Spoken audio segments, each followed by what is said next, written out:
Okay, we can present now. Yep, go ahead. You can Okay, start. Nando, take Okay, it hi away. everyone. We're presenting on chapter 12, which is based on leadership and power. Our group consists of myself, Ronaldo Ramcharan, Megan Yuxi, and Carissa Jaikaran. This is our overview and objectives. This chapter goes on to explain how leadership, power, and influence all correlates to each other. We're going to touch on power and leadership, types of leadership, power, influence, and leadership, five types of leader power, sources of leader power in organizations, increasing power through political activity, tactics for asserting leader influence, ethical considerations in using power and politics. I will now pass you over to Kirsa Jayakaran, who is presenting on power and leadership. Hi, so I'm Carissa Diagram. I'll be presented on power and leadership. So, first of all, do we recognize any of these individuals in the images? Would we consider some of them role models, leaders, or even influencers? Yes, no? It's a question. No. Yeah, okay, well, I'm sure some of you know what I'm talking about. So we could all agree that they bring about a spark in the Generation Z these days, right? So we as individuals are persuaded by words, and as time evolves, so do our interests and people we look up to. So, therefore, what do all these people have in common? Can we agree on power? Yes. Yes. Okay. So, going on to power. When you hear the word power, what do you think of? A person in authority or a high level individual?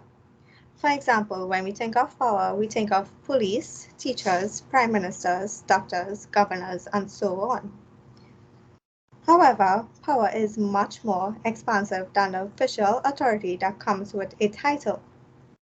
There's power that results from having a great deal of passion for something and believing that it can come to pass. So power is not only about authority, but having a great passion for what you believe in. So going on to power and leadership, leadership and the idea of power are related. While a person can exercise power without also being a leader, a person cannot be a leader without power. I hope it makes sense. Although leaders have access to power, it frequently remains unacknowledged and unutilized. Therefore, there can be good and bad leaders. So, looking at an effective leader, in addition to developing their own potential bases of power, leaders can become more effective by focusing on the power of relationships and knowledge. So, instead of looking at one's self leadership and contributing to their own use, they have to know the roots of the whole organization and the people within it. So, what are some qualities that make a great leader? Is it the way they talk, stand, confidence, the way the words move you? Well, some qualities a great leader can exhibit are being shown in the picture below. So some are supportiveness, inspirational, honesty, highly committed, passionate, reflective and decisive, creative, and problem solvers. So thinking about all these qualities, do you remember a time you heard someone spoke and after they did, it was just life changing, where it makes you question everything?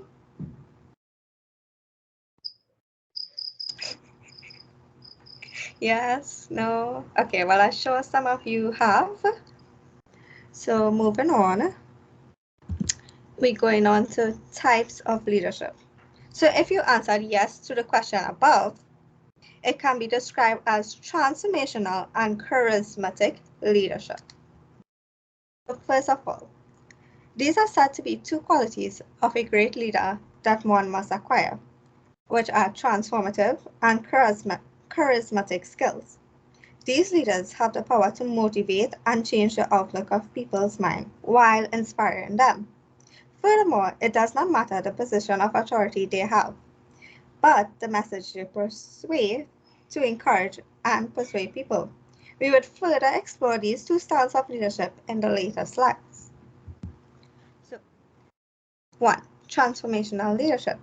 So, as the name implies, transformational leaderships are leaders who can entirely change the view of a closed-minded person.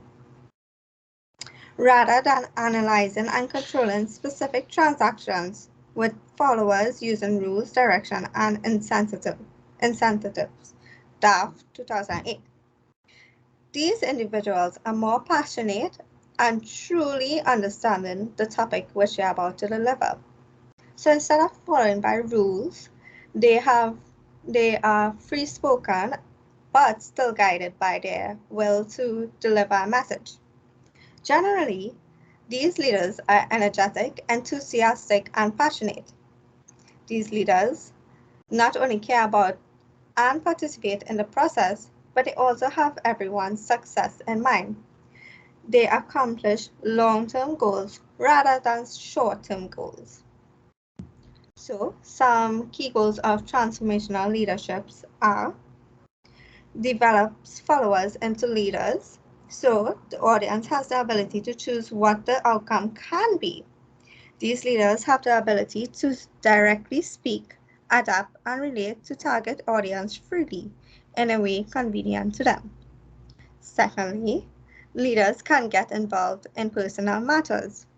Individuals can get a sense of relief as a transformational leader get down to the root of the problem, not only solving key problems, but also the kinks in between.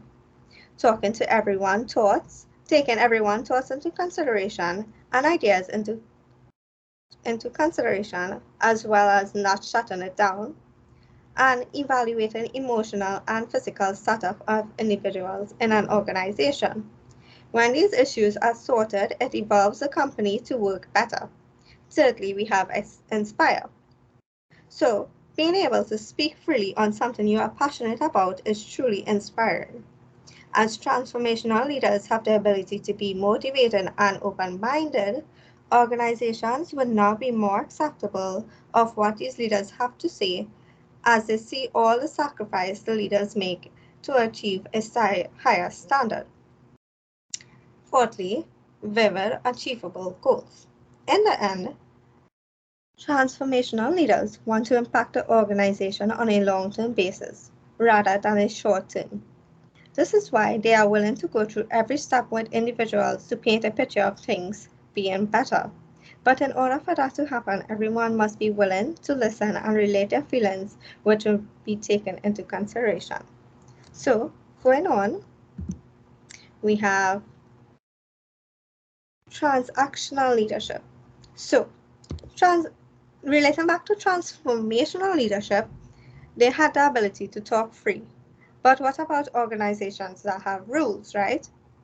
So these are called transactional leadership. I hope you don't get it too mixed up. So transactional leadership are people in organizations or company listed to directly make a change given by the boss. Therefore, they are responsible to influence, guided by strict rules of said company. They have specific view or focus on delivering set rules, hence cannot stray much from specific goals. If you okay, so question. If you work and have been in a meeting before, right? There may be a few times where you have acknowledged this transaction, where a person was delivering information, but it did not appeal to you, nor did it have a say any matter. Sort of like this right now. We were set to deliver some information to you. Not everybody may be paying attention, but we still have rules to follow and a guide to deliver this information. Some qualities of a transactional leader.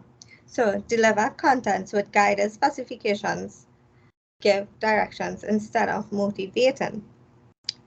This type of leadership has a structure. They do not take into consideration individual voices. They work on short-term goals rather than long-term goals, and creativity is limited. Hence, we end up with a lot of unsatisfied employees in the long run, resulting in a whole unsatisfied company. So, a better way to understand transformational leadership versus transactional leadership is that we will look at a table. So, in transformational leadership, the leader is able to speak freely, understand the situation, and show empathy, so he is more relatable to all the audience he has to deliver to. He is inspiring and empowering. On the long run, it benefits everyone. It has major changes involved and is motivational speeches. So you can look at this as like pastors delivering a message, support groups and those type of organizations. So in transactional now, they are set by rules where not much emotion is involved besides the boss. It is rewarding. That means only the employees get reward for doing something good, but that's a whole hierarchy of being someone's favorite or whatnot. Benefits only the company. Have routine changes, so they have small changes throughout the company, but it will not last if they don't have a strong structure, and this applies to jobs. So moving on, we have charismatic leadership, as I talked about earlier. So it is said that in transformational leadership, these individuals possesses charisma. So what is charisma exactly, you may ask? Well, according to Psychology Today 2022, charisma is an individual's ability to attract and influence in other people. While it is often described as a mysterious quality that one either has or does not have, some experts argue that skills of charismatic people can be learned and cultivated. So these traits can be passed on from a leader before to our next one. And they could also adapt their ways of how they want to speak to audience in the future. So a way to differentiate transformative leadership from charismatic leadership, although one may possess a trait of the other, is by thinking about it in a way where transformational leadership motivates a body of people to engage, and charismatic leadership involves a real emotion of submission. This type of leader targets the emotional state of an audience, and the speaker themselves may have gone through a similar situation in the past and genuinely knows what others are going through. Instead of shutting ideas down, they could relate to the audience they set to speak to. An example of charismatic leadership. Former President of the United States, Mr. Barack Obama, despite what he was going through, personally, most of us can relate that he took the consideration of people's voices and made it be heard. He thought of the well-being of others despite what they are going through. So Mr. Obama heard most of his congregation and tried to help in a way to move forward for the country, not only one person or say a next group of people. He tried to involve everyone in this process, despite what he was going through. Another great example we can use to show charismatic leadership is in a religious setting, such as preachers, pundits, and imams. No shade to people who are atheists or whatever. So these people play an important role in others' life, everyday lives. As most of us, we enter that we grow up spiritual, going church, mass every day or once for the week or whatever it may be, right? So these charismatic leadership people, they try to do this to touch their soul, inspire others, and mentor them throughout life. They're not doing it for themselves, but a higher purpose. So they have the ability to change the internal structure of an organization where people can become more open to new ideas and be inspired to put others' needs ahead of their own by charismatic leaders. So, for example, it had this time I went to church, right? And I was going through a pretty rough patch in my life. And I haven't heard this sermon talk before. And when I did, I just burst into tears. And after that, it was like, yes, I am going forward with this. I want to learn more. So that's just a personal example I would like to use. So some qualities of charismatic leadership is the leader are emotional, shares a common passion with the audience, which makes it easier to relate to the target audience. Respect and likability. They attract people rather than push away individuals. Listen to them and act. Their ability to think out of the box. So these leaders can adapt to every situation and produce solutions suited for any situation, rather than just giving them robotic answers, like a structured answer. They know how to maneuver around and respond to people in a respectable way, I might add. It have a lot more traits of a charismatic leadership, but these are just main ones. So moving on, the black hat of charismatic leadership. What is that, right? So although there's pros to being a charismatic leadership, there's also cons. Those who use it for their self-purpose creates a stigma which can lead to a non-charismatic quality, such as manipulation, lying, or deceit, where these actions have dire consequences. I'm sure we all can agree that we saw this in person before, where someone takes control of the situation and instead of it being handled, it spreads like a wildfire. So, moving on, we have the Black Hat charismatic leadership continued. So we call these types of leaders personalized leaders, where they don't take anything into consideration but themselves and self-interest. Personalized charismatic leaders are characterized as self-aggrandizing, non-exaggerant, and exploitative, where socialized charismatic leaderships are empowering, elegant, and supportive. Personalized behavior is based on caring about self. Socialized behavior is based on valuing others. So the black hat of the charismatic leadership is personalized leaders, whereas charismatic leadership is people who motivate you and do it for their own will. So they will be the socialized leaders. Daft 2008, by the way. So I'll now hand you over to my colleague, Ronaldo Ramjan, to present on power, leadership, and influence. Hi, guys. So I'll be talking about power, leadership, and influence. We cannot talk about these terms collectively without properly distinguishing what each term means. According to Ebury.com, power is capability to influence other person's decisions and behaviors with the control of resources.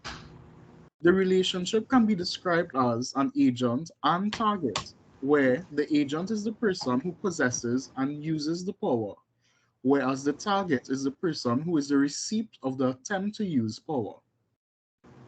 The term influence is the ability to harness, persuade, and cause an effect on someone's development, behavior, and decisions.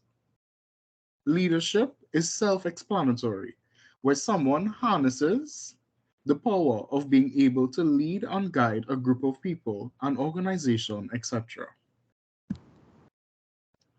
Do you believe that power could exist without influence? Next slide. No. Power and influence must coexist for leadership to succeed. Without power, there would be no influence. Influence enables the leader to sway behaviors and decisions of the target, whereas power is the driving factor that achieves the actual change. Hence, it is safe to say that without power and influence, there would be no leadership. The 5 types of leader power. According to QuickBase, there are 5 types of power which may be available to the leader.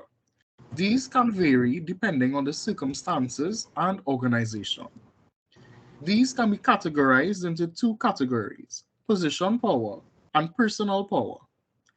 Position power includes legitimate, reward, and coercive power. Personal power, expert, and referent power. Legitimate power. This is when the leader has a role within an organization and is granted a legitimate position of power.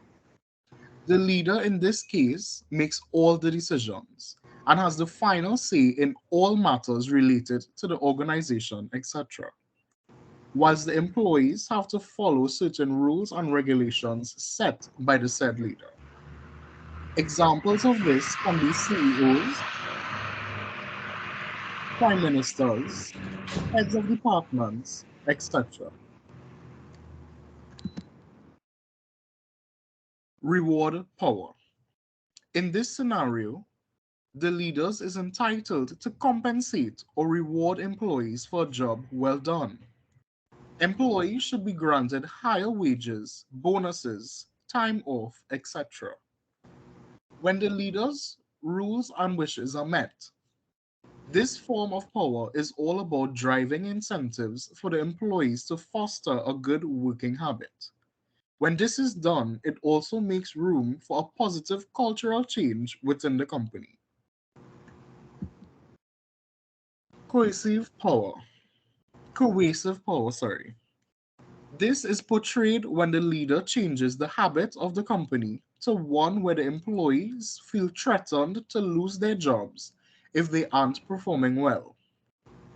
If certain goals and deadlines are not met, then your job can be on the line. This can be both a positive and a negative form of power because this can drain employees as they feel unsafe in their own work environment. But at the same time, the company will maintain a high standard. Expert power. This form of power depends greatly on the leader and his experience within the organization. Through the leader's experiences, he or she is able to help other employees in the organization to help them in reaching the company's goal. Examples of this can be a project manager. Referent power. The characteristics and genetics of the leader is what this power solely relies on.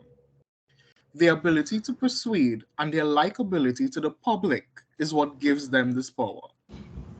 This type of leader basically makes others dance to their tunes as they are heavily persuasive and are just likable, so anyone would do exactly what they say with ease. Responses to the use of power. This can once again be categorized under both position and personal power. Position power utilizes legitimate, reward, and coercive power. According to Professional Leaders Institute 2022, these can bear 2 sets of responses, the first being compliance. This is where, if the leader is successful in conveying his power, the employees would have a positive reaction and would simply comply with the rules and regulations set by the leader. Whereas in scenarios where the leader is not as successful, the employees would react negatively. This is known as resistance, where employees would simply not follow rules or meet deadlines to disrupt the workflow. Personal power utilizes expert and referent power. The response generated are commitment. Employees feel as if they have to be committed to the leader in order to meet the wants and needs of the company. They carry out their tasks with ease as the traits displayed by the leader is desirable. Role of dependency. Both the leader and employees can be dependent on each other. But when the leader is heavily dependent on the employees, it can affect the balance of the work cycle gravely.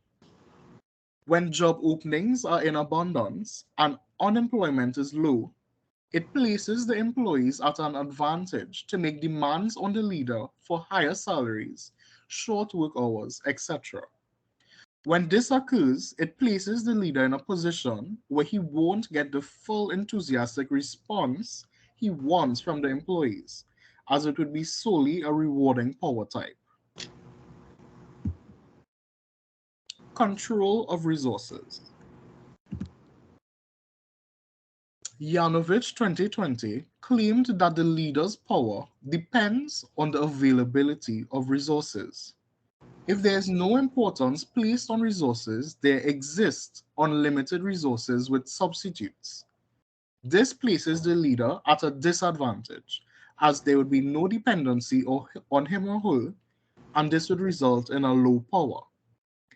In an environment where importance is placed on resources, the resources are limited and scarce, and there are no substitutes, then the leader is at an advantage, where the employees are heavily dependent on the leader, hence increasing his power.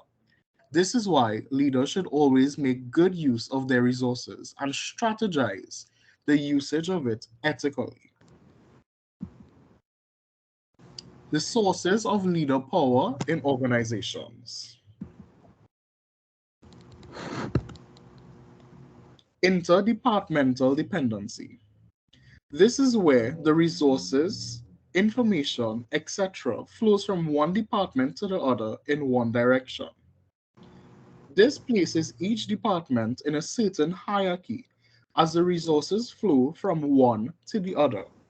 Hence, some departments may possess more power than the others. Control over information. In this scenario, the information distribution is discussed.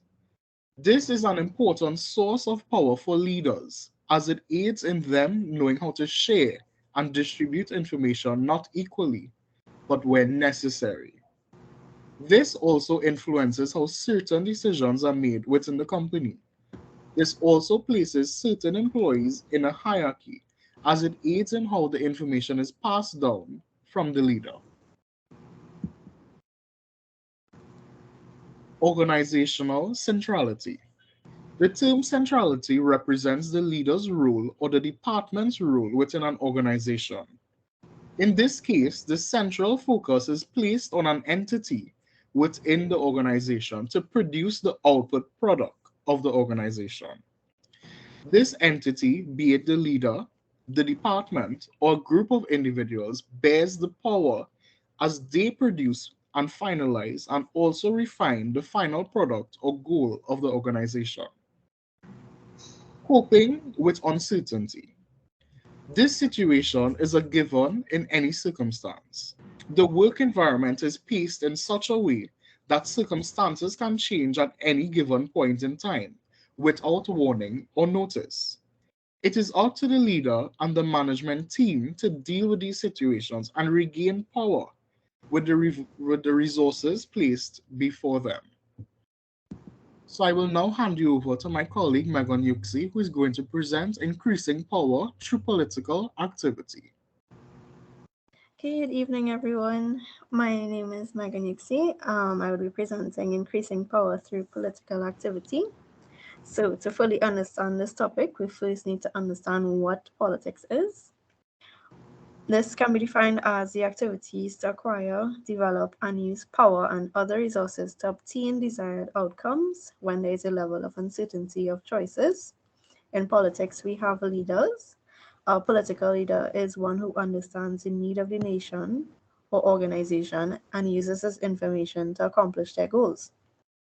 A lot of this information can be used for better or worse. It can sometimes lead to the downfall or roadblocks of a company. It can develop a really great outcome, depending on the mindset of the leader.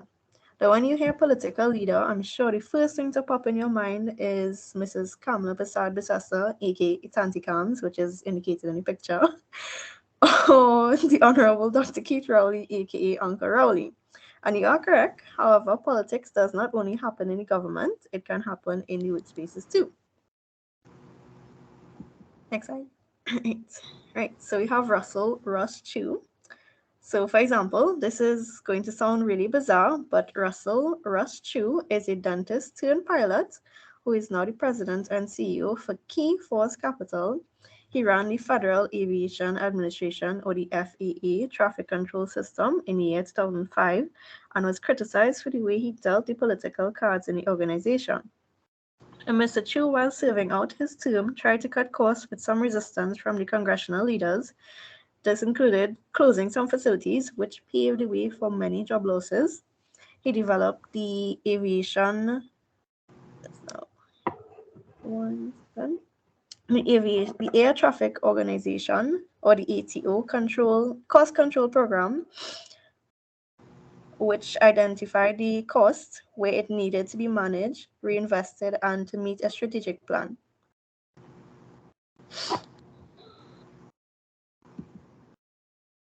This financial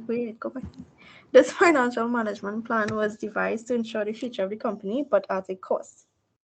I think we can note a few of these occurrences that happen right here in Trinidad and Tobago. Can anyone name a few? No? Okay. Well, for one instance, that was the closure of Petrotrin. Now, though the plant was in about 12 billion in debt, staff expenditure made up about 50%. The total cost was 2.3 billion annually. This meant that more than 4,500 persons would have been affected and lost their job at the time of the closure. The political party PNM was in power and still is today. Dr. Keith Rowley at the time in 2018 made a statement indicating that though he was cognizant that his government's decision to close Petrotrin oil refinery was a risky political move, the decision had to be made in the best interest of the nation. This led me to the 7 tactics of asserting leader influence. Now I have a video here for you to see. Unfortunately, it can't be played, so I'll play the audio regarding the topic. It is not in any way geared to offend anyone. Oh, the video not there. Yeah, and not showing up, but she'll play the audio for you guys. Right. So, well, in the audio, it will indicate that the late Patrick Manning was running against the opposition leader, Kamala Prasad Bisasa, or Tandy Kams. You can hear one of the party supporters crying as she explains her fear for her future when the party takes over. So, 1 second, let me get the audio.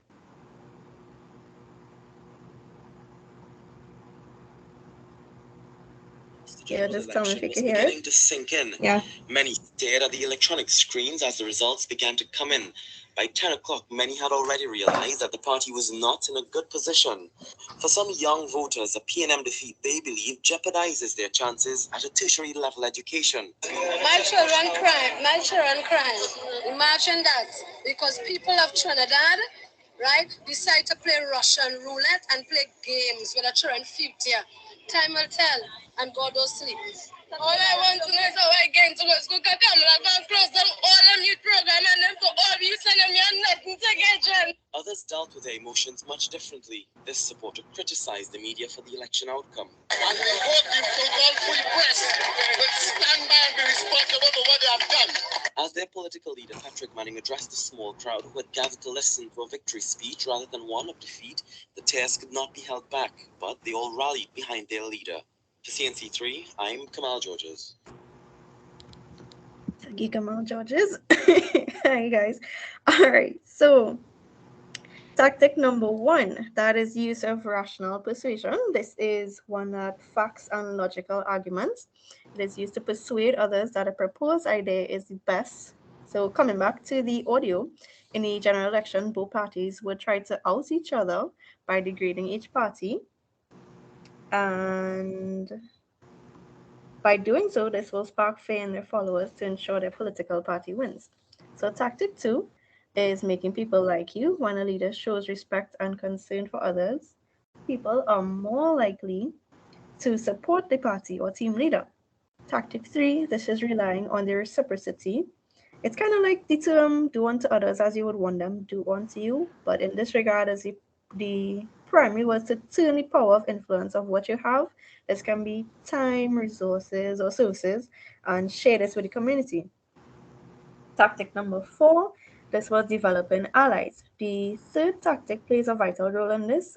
This is, for instance, where the leader would network. They would take the time to talk to followers or reach out and aid, and in return, other leaders would do the same.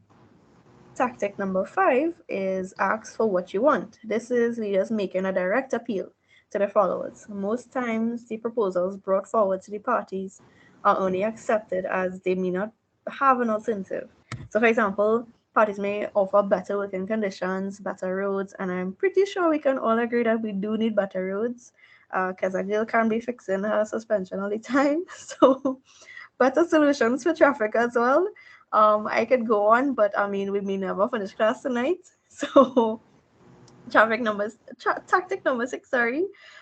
This is the principle of scarcity. This is like the marketing campaign. However, in politics, this tactic means that individuals want more or of what they can't have. So example, like when things get scarce, it becomes more desirable. So if like fuel, you'll see them line up for fuel in the gas station. Foods, the government can say that a certain meat is going out of stock for a certain period, and citizens will flock to the stores to buy it out. I don't know if y'all remember the day Massey had a ham sale. I think it was a ham sale. And it literally was like Black Friday sale in each Massey. They were just rushing like mad ants to go buy Massey to buy it. The last tactic is number 7, which is extending formal authority with expertise and credibility. This is when your authorities are in a legitimate position to influence an organization.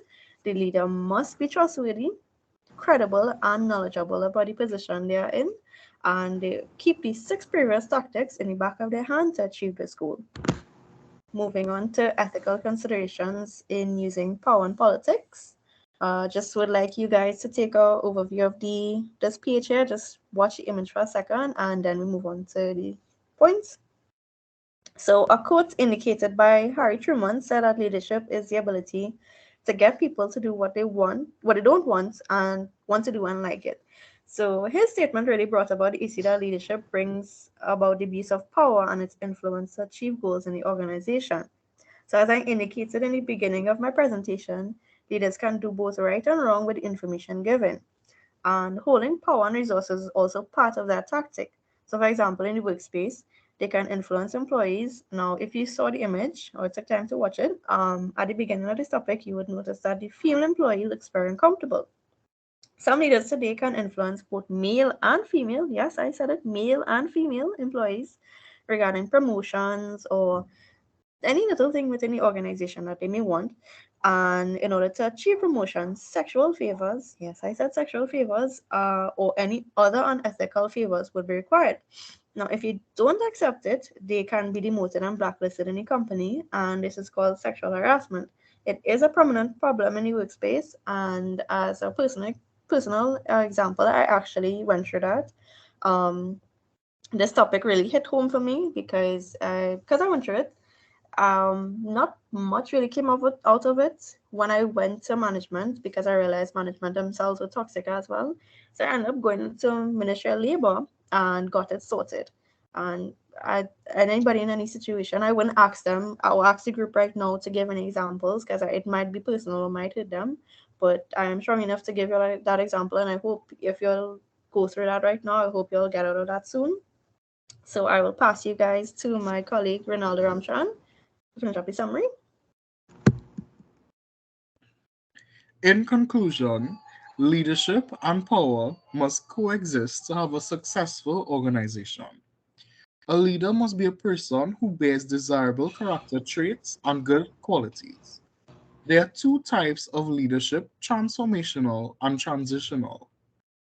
We've seen how power and influence is a major deciding factor on how successful a leader really is, and one entity cannot coexist without the other. Leadership power can be broken up into two segments. Position power, which include legitimate, reward, and coercive power, and the other being personal power, which includes expert and referent power.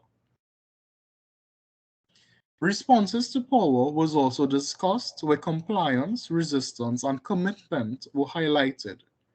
Both the leader and the employee can be heavily dependent on each other, given specific circumstances. A leader must use strategic methods to properly and ethically distribute resources. There are four main sources of leader power in organization. We also touched on what is politics, what is a political leader, the tactics to assert leadership, and ethical considerations in using power and politics.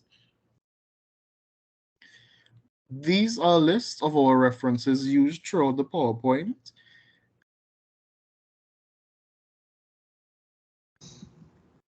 All our pictures are referenced there as well.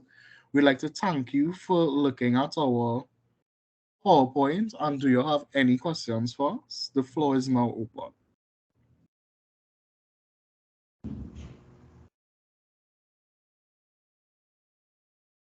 Guys, y'all asleep all the weekend. All right, if there are no questions, I'm going to pause the recording now. Thank you very much, guys. Okay. Thanks, Dave.